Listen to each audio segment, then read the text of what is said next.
So I just got back from seeing Doctor Sleep, and in short, I really liked it. Before we officially begin, I'm going to start with a spoiler-free review, which will be most of the review, and then I'll briefly delve into a spoiler review. So to start, I'm gonna say by recommending this movie and saying that you should definitely go see it in the theater and support it.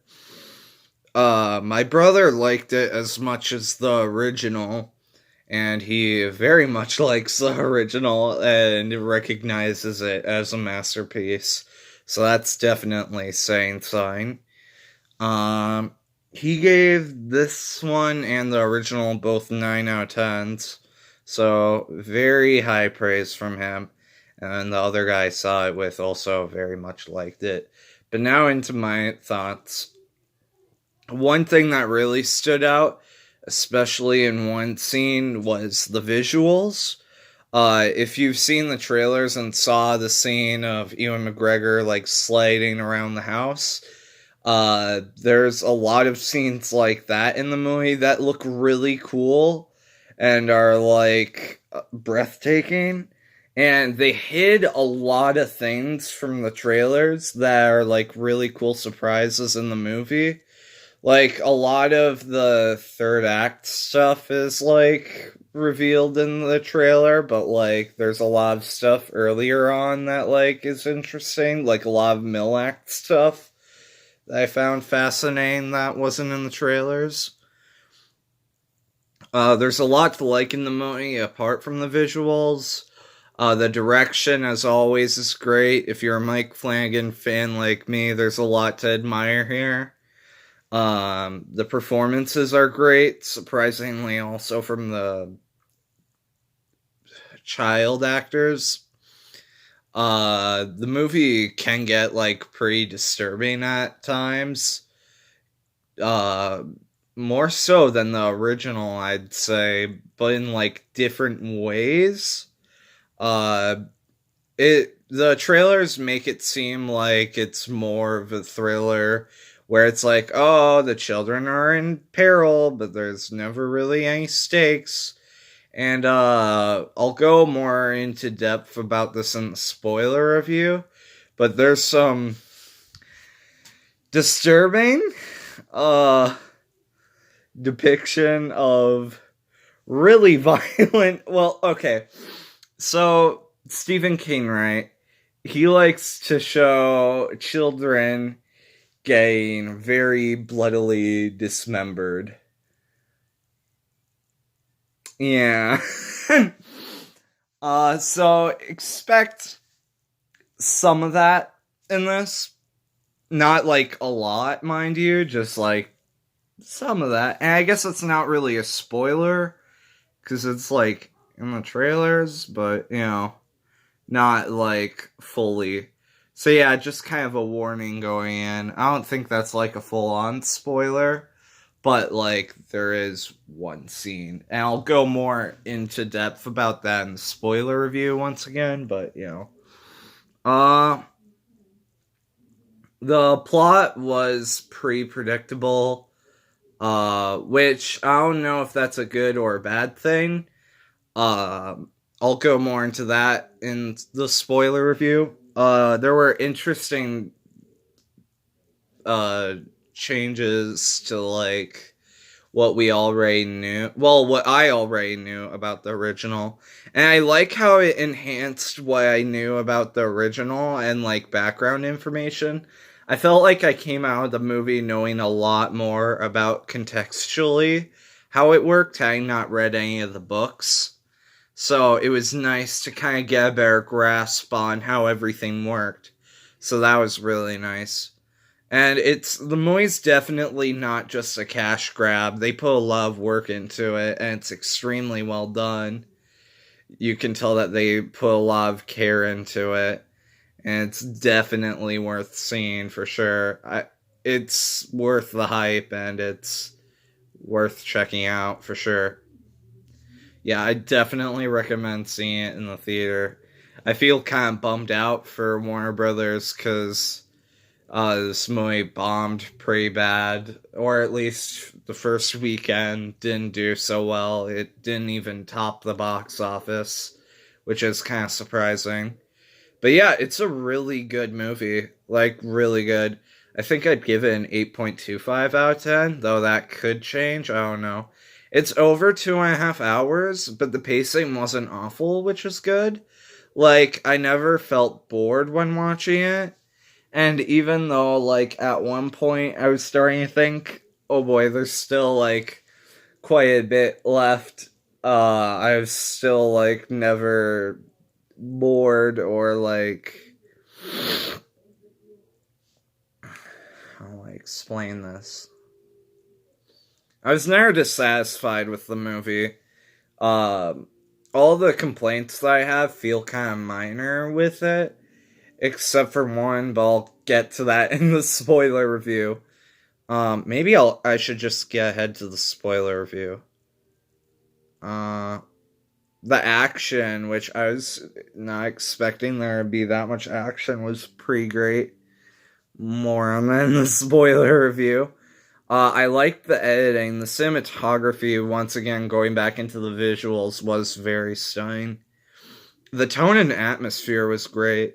It had more horror than I was expecting. I was expecting it to be more thriller-ish than the original. Like, I knew the original was horror, but I thought this one was going to be more thriller-ish since I knew that the director was... Uh, who'd I just... Mike Flanagan. Because usually his stuff is more targeted as, like, horror, but ends up being thriller. But I guess since this one is based off The Shining, they did want to make it more horror, but, you know, it's whatever. I wish they would have used the superpowers more, but, like, whatever. It's fine with what they did do. Yeah. I think I should go into the spoiler review soon. I should talk about the main character himself a little bit.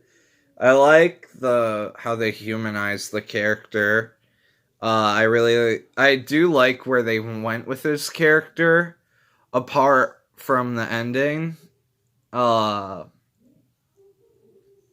but yeah, I did like most of the choices that they made with him, and there's a lot of interesting stuff that they did with it that made sense. Also, casting Ewan McGregor, who did great with the role as Danny, was great because I could see him resembling both the child actor that played the character and Jack Nicholson. So that was interesting. But yeah, it was just a really good movie that I highly recommend. Alright, into the spoiler review now. If you have not seen Doctor Sleep, I would recommend stopping the video now, watching Doctor Sleep, and then coming back.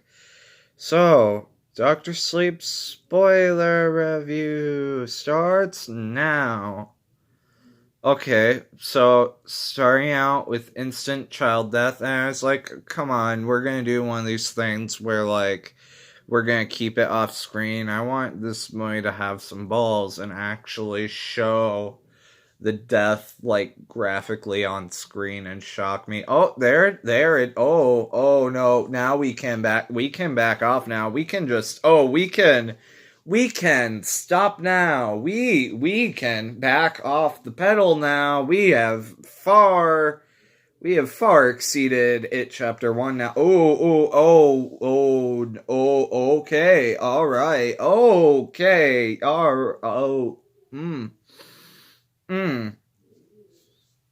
Okay. That's basically a summary of my reaction to the child murders in Doctor Sleep. It went from, oh, we're cutting away from the child murder to, wait, I thought this was gonna be a child murder, but you're recruiting her. Okay. And then, oh no, mm.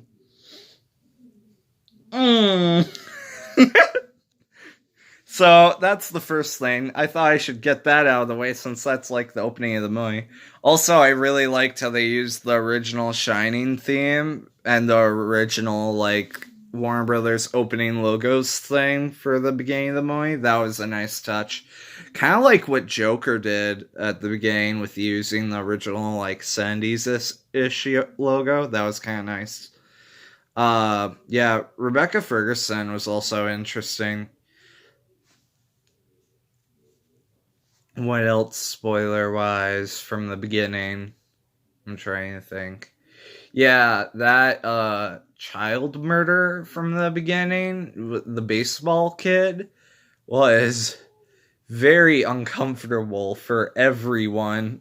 Even me, that the killed the child guy, who was always rooting for that to happen in movies, was like deeply unsettled by the way it was depicted in the movie. Uh, I think the child actor really sold that scene too, which I wasn't expecting because, like, what caught me so off guard with that is that he wasn't acting very good up until that point. Like, when he was talking earlier, he wasn't really selling anything. He was just acting like, okay, I'm acting. And then hard cuts from that to him screaming like, no, no! And it's like, oh, this is jarring. This is just jarring. So yeah. And then that goes on for a really long time. So yeah, then they cannibalize him because that's what cannibals do. That's what the spooky people do. Also, during that opening scene, when the dude's like standing there, like, I'm not suspicious at all, and Rebecca Ferguson's like, no, no, no, don't look at him. There's nothing wrong with him being there. Why would you even be suspicious of him? He's not suspicious. Look at the trick. I mean, that little girl was dumb. So, like, I don't even blame the cult for killing her because she was so dumb that her death was totally justified because she should have ran away the moment she saw that because that was instant red flags and just total bad vibes. Just do not pay attention to Magic Trick Hat Lady. Also, what is it with Mike Flanagan and top hats? Like, he really had a Haunting of Hill House thing going on with this movie, which is interesting. I thought it would have way more in common with Gerald's Game, since that's also based off of a Stephen King property, but I guess not. Oh yeah, but Bruce Greenwood did pop up in it, which I totally forgot about. So that was interesting during the AA Alcoholics Anonymous sort of thing, where they revealed that his dad was also there. That was an interesting little character moment. I also liked how he comforted people during their moments of death. Like, that was really nice that that's what the movie is titled after. It's not titled The Shining, Doctor Sleep, which probably would have made it infinitely more money. It's just titled Doctor Sleep because they don't want you to remember, like, all the terrible things that happened. They want you to remember Danny Torrance reassuring all these people so that they'd feel better when they die, which is a sweet thing to remember coming out of the movie, and it's a nice sentiment. Another thing, the shootout I was not expecting to happen like 2/3 through the movie. I was like, oh, okay, this is the thing. I was not expecting this particular movie to have a shootout. I mean, I got spoiled for me that the movie ended in the what's the place called again? The Overlook Hotel, right? That's what's called? Yeah, the Overlook Hotel. I got spoiled that I was ending there and that Ewan McGregor would have the axe or whatever. And so I wasn't expecting there to be a shootout in the movie because it's not an action movie. So that was pretty sweet. Also, favorite scene of the movie was Rebecca Ferguson flying all over the place in the air. And then they had that one shot where it was like vertical and she was like flying everywhere. And I was like, oh my gosh, this is a cool shot. And then she landed, and then the girl was like, you die now. And then Rebecca Ferguson's like, what? And then totally just like rips her arm open. And then the little girl's like, bruh. And then Rebecca Ferguson's like, bruh, you just broke my arm open. Like, how would you even do, like, why would you do this to me? And then the little girl's like, I'm gonna look through your files. And then Rebecca Ferguson's like, you better not look through my files. And then the little girl's like, I'm gonna look through your files. And then Rebecca Ferguson's like, no. And then the little girl's like, is this the script for Mission Impossible 6? And then she's like, no. And then she's like, ooh, I found the script for Mission Impossible 7. And then Rebecca Ferguson's like, no, that one's top secret. That was my favorite scene of the movie.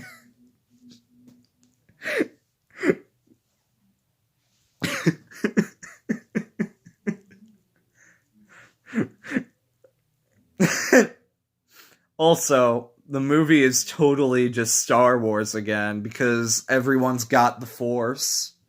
Dead Man from the first one kept popping up, but I mean, everyone was recast. The dead man that got the axe to the belly. I can't remember the name. Shining Man, Shining Man, axe to the belly man. He pops up as like uh the Force ghost dude of this movie, who is like, bro, this is really fitting because you're Ewan McGregor and you're in Star Wars. So how fitting is it that I am your Obi-Wan Kenobi? And then Obi-Wan Kenobi over here is like, bruh, do you think later in this movie I'll become someone else's Obi-Wan Kenobi ghost? And then he's like, bruh, don't even start. And then he's like, bruh, we're gonna get to that in like 2 minutes in the review. Or maybe even now, if I feel like it. But I'm not sure if I want to address that right now.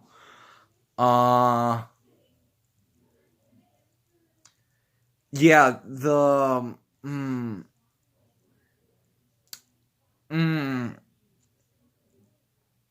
Cliff Curtis, like, died very unsurprisingly. I think everyone saw his death coming.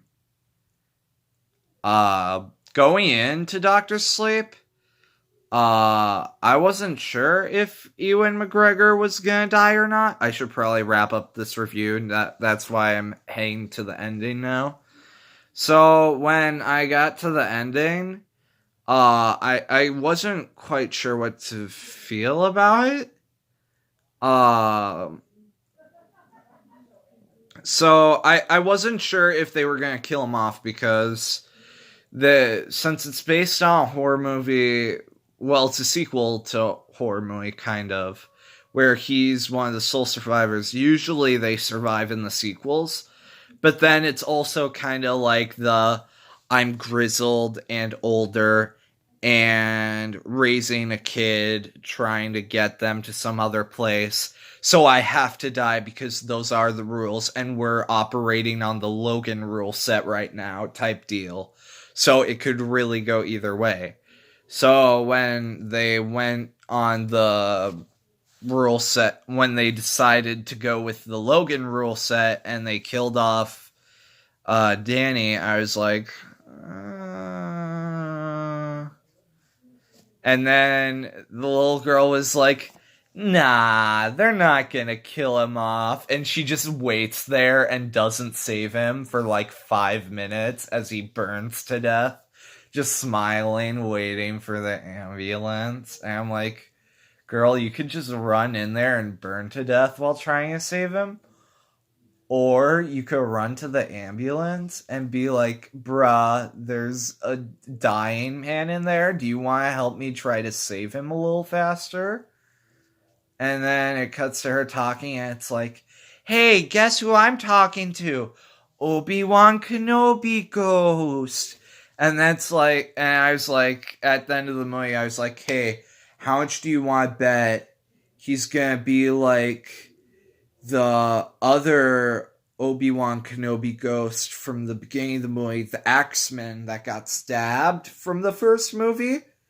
And this is just full circle now because this movie's just as repetitious as the first one. And he's gonna disappear when someone else walks in. And sure enough, that's exactly what happens because he is deado. And the little girl's like, I was talking to no one. Actually, that was a lie. And then the movie ends with her going, now I'm gonna be subjected to the same exact ominous fate and probably grow up to become yet another Danny Torrance or Jack Torrance. Probably grab an axe, go to the Overlook, and somehow die as an axe murderer, only to become a spook. Da da da da da. And then the movie ended, and I'm like, okay, but did you really need to kill off Danny? Like, what was the purpose again? Like, okay, I guess. Like, that's fine. Yeah, it was kind of repetitious, which was one of my flaws with the movie. Like, it felt derivative off the first one. Which I don't know if, like I said, I don't know which things like come from the book problem wise. I don't know. There were like, I don't know, like the problems aren't too bad though. A lot of the problems I've mentioned are just nitpicks, and I don't know why the one that bugs me is killing off the main character. I guess just because it kind of feels unnecessary because the whole movie is about him recovering from the Overlook Hotel and just like being a survivor, right? So like, no, I'm not gonna turn to alcohol and just self-destruct, right? But then at the end of the movie, he does exactly that. In the Overlook Hotel, he goes serial killer mode and self-destructs and decides to just sit there in the flaming room as the whole world just burns and he just dies. And it just feels a little bit disappointing, but it's not enough to make the movie not worth watching. I just wish they could have come up with something a little bit better. But hey, at least it's not what I was expecting. I mean, the movie's still recommendable despite it, and I wouldn't say it's a bad ending. I don't know. I just don't know how I feel about it. Maybe I'd feel better about it later. I just came back from it. Excuse me. So, like, it's still settling, you know? It just didn't sit with me right. I don't know. Anyway, so that's my review. It went on for far too long. Thank you for watching, and bye-bye.